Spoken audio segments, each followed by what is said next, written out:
Direktur Kalbe Farma, Kartika Setiabudi menyampaikan bahwa langkah buyback tersebut diharapkan dapat memberikan keyakinan kepada investor terhadap nilai fundamental saham perseroan sekaligus menjaga stabilitas harga saham di pasar.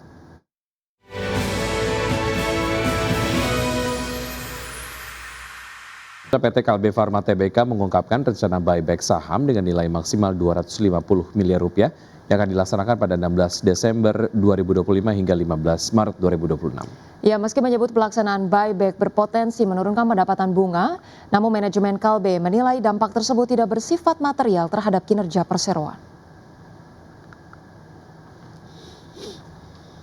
Farma Tbk menyiapkan rencana pembelian kembali saham atau buyback dengan maksimal Rp250 miliar di tengah kondisi pasar yang berfluktuasi signifikan.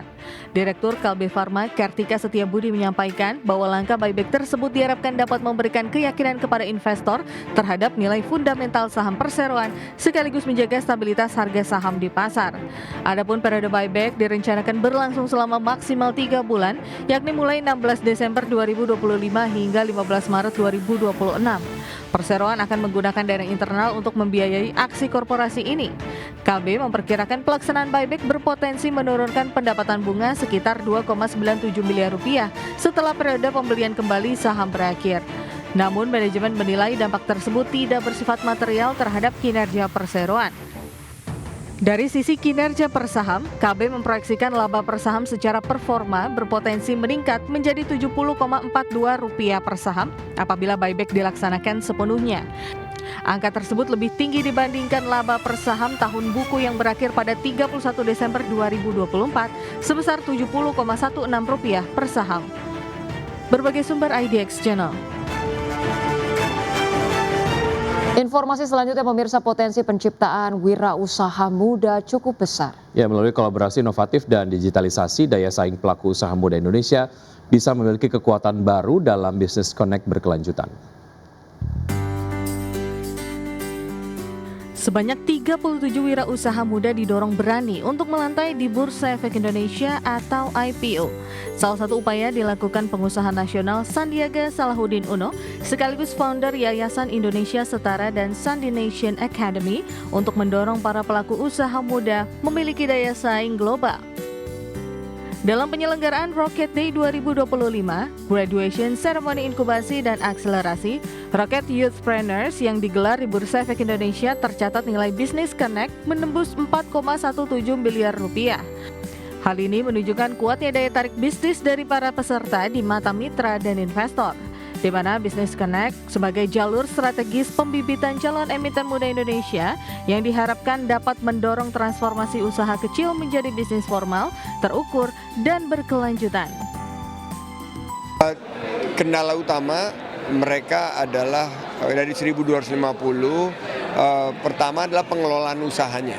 Jadi modal itu nggak menjadi kendala pertama. Jadi pengelolaan usahanya ini yang kita benahi, bookkeepingnya, kita benahi juga cara mereka memarketing. Ada yang tadinya hanya online, tapi kita bilang harus ada kombinasi online dan offline experience. Dan terakhir mereka sekarang dapat pemenang-pemenang ini kan dapat juga hadiah permodalan maupun pitch ke luar negeri, ke Shanghai maupun juga ke China. Jadi ini adalah bantuan daripada kolaborasi banyak pihak, ada para sponsor, juga Kementerian Koperasi. Saya ucapkan terima kasih kehadirannya, dan mudah-mudahan di tahun depan acara ini bisa dibuat lebih besar lagi. Untuk itu, melalui pemberdayaan kewirausahaan yang berdampak sosial bagi masyarakat, Menteri Pariwisata dan Ekonomi Kreatif periode 2020-2024 ini menekankan bahwa dengan upaya mencetak wirausaha unggul dapat membuka lapangan kerja baru di berbagai daerah, mengembangkan bisnis yang bergerak di sektor ekonomi kreatif, pendidikan, lingkungan, digital, kesehatan, dan UMKM berbasis komunitas. Tim Liputan IDX Channel. Pemirsa, emiten perunggasan PT Janu Putra Sejahtera Tbk mengalokasikan belanja modal senilai 130 miliar rupiah untuk tahun 2024 seiring dengan ekspansi bisnis ayam petelur hingga pembibitan. Ya, Direktur Utama PT Janu Putra Sejahtera Tbk Sri Mulyani mengatakan manajemen telah menetapkan arah strategis yang prospektif pada tahun 2026 berfokus pada penguatan unit bisnis layer komersial yakni ayam petelur dan ekspansi kapasitas breeding atau pembibitan. Ya, strategi ini didukung penuh oleh momentum kebijakan pemerintah terutama melalui program makan bergizi gratis yang diproyeksikan akan mendongkrak permintaan protein hewani nasional. Adapun rencana pembangunan hatchery atau penetasan akan direalisasikan di Kulon Progo, Yogyakarta pada tahun depan untuk mendukung breeding dan grandparent stock. Dengan hatchery milik sendiri, perseroan pun berharap dapat mencapai efisiensi yang lebih tinggi untuk DOC final stock dan juga parent stock. Prospek saham PT Prodia Widya Husada Tbk atau PRDA pada tahun 2026 dinilai masih menjanjikan. Ya, langkah ekspansi perusahaan di sektor layanan kesehatan menjadi salah satu katalis positif bagi kinerja jangka menengah hingga panjang. Investment Analyst Advisor atau Advisor Provina Visindo, Indi Naila menilai bahwa fokus ekspansi PRDA ke layanan stem cell pasca akuisisi 30% saham Prostem menjadi salah satu penopang pertumbuhan pendapatan dan margin. Selain itu penguatan riset dan pengembangan atau R&D juga dinilai mampu meningkatkan daya saing perusahaan di tengah ketatnya persaingan industri layanan kesehatan. Meski memiliki prospek positif investor, tetap diminta mewaspadai sejumlah resiko. Mulai dari potensi perlambatan belanja kesehatan masyarakat, persaingan harga yang semakin ketat, hingga dinamika regulasi layanan stem cell. Dengan mempertimbangkan katalis dan resiko tersebut, analis menyarankan strategi wait and see terhadap saham PRDA. Presiden Prabowo Subianto terus memantau dan memberi perhatian terhadap penanganan pengungsian warga terdampak banjir Sumatera Utara, Sumatera Barat, dan Provinsi Aceh. Ya, dalam tinjauannya di posko pengungsian di Madrasah Aliyah Negeri 1 Langkat, Kabupaten Langkat, Sumatera Utara, Presiden memastikan penanganan darurat bagi masyarakat berjalan dengan baik serta kebutuhan dasar para warga terdampak terpenuhi. Bahkan Presiden Prabowo langsung meninjau area dapur umum yang menjadi pusat penyediaan makanan, dan di tempat ini Presiden memastikan proses pengolahan dan distribusi makanan berjalan lancar serta mencukupi kebutuhan seluruh warga terdampak yang berada di posko pengungsian. Dari dapur umum, Presiden kemudian menuju area posko pengungsian yang saat ini menampung warga terdampak dari bencana banjir, dan di lokasi tersebut tercatat sebanyak 299 kepala keluarga atau 1.015 jiwa mengungsi sementara sambil menunggu kondisi wilayah memungkinkan untuk kembali ditinggali. Kepada para pengungsi korban bencana, Presiden Prabowo menyampaikan bahwa pemerintah akan terus hadir dan bekerja secara terpadu untuk menangani dampak bencana banjir. Presiden menegaskan bahwa keselamatan dan pemulihan kehidupan masyarakat menjadi prioritas utama pemerintah. Suplai pangan cukup di tempat yang paling terisolasi, Takengon, kita kerja keras terus untuk membuka jalan. Benar meriah juga, saya kira sudah jembatan sudah berfungsi ya, benar meriah ya, jembatan sudah berfungsi ya.